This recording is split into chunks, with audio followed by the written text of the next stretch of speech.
People were observed weeping and lamenting, that this place was afterward called, the Shore of Tears. Vasco da Gama now sprang lightly from his horse, crossed the plank with stalwart step, and went on board the San Rafael, followed by the sailors, and in another moment his resolute face appeared on the deck, gazing upon the familiar scenes to which he was about to bid adieu. His brother Paulo and Nicolas Coelho also repaired on board their ships with their men. Vasco, seeing that all was ready, gave the signal for departure. And now there was seen a busy stir on the decks, while the multitudes on shore remained breathlessly silent.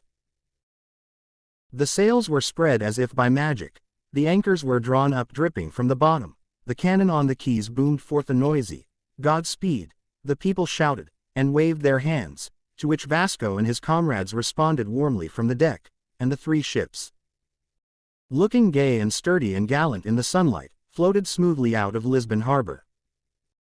The wind being contrary, the fleet proceeded no farther the first day than the little harbor of Belém, a few miles westward of Lisbon. Here they anchored until the breezes should be favorable.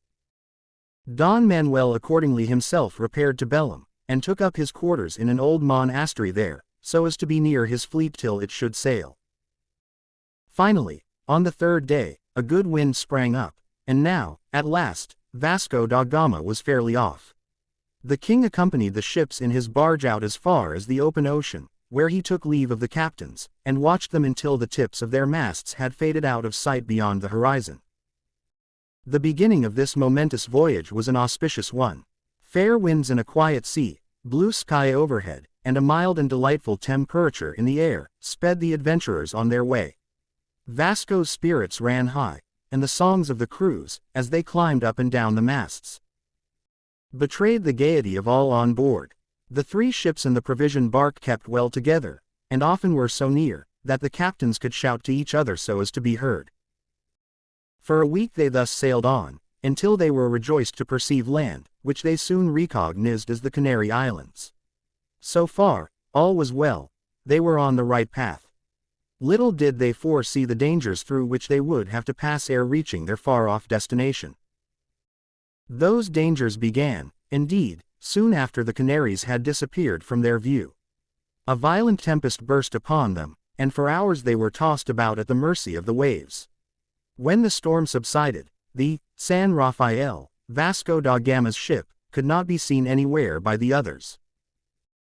A dreadful fear took possession of Paulo da Gama and Coelho, lest their brave commander had foundered, yet they persevered in their course, making directly for the Cape Verde Islands, as Vasco had commanded in case they were separated.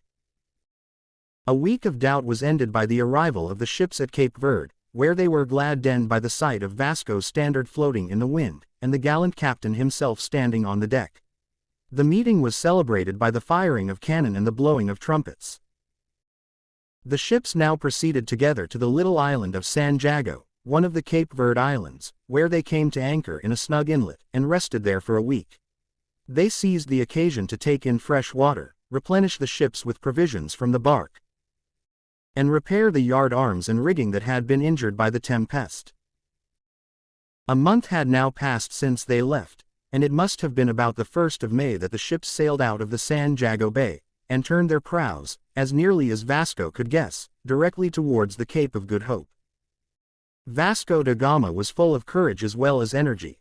He might have crept timidly along the African coast, and thus delayed his journey for the sake of being more safe. But he was eager to reach and double the Cape, and to see what he could discover in the unknown seas beyond.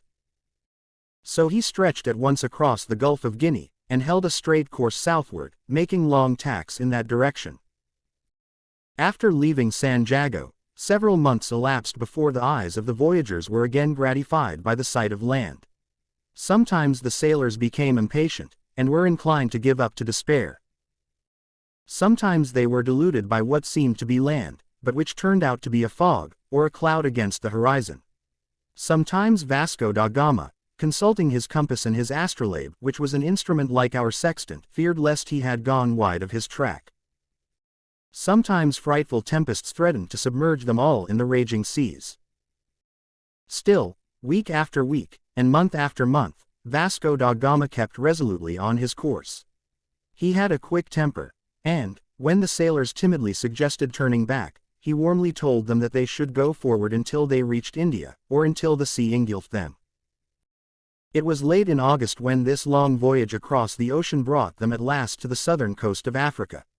The days, they perceived, had become very short. Scarcely 6 hours of daylight enabled them to search for land on the east, while the temperature, after being for a while insufferably hot, had become very cool again. One morning, real land came in sight, and the ships, which had, singularly enough, been able to keep in sight of each other all this time, ran down upon the coast in the hope of finding a harbor.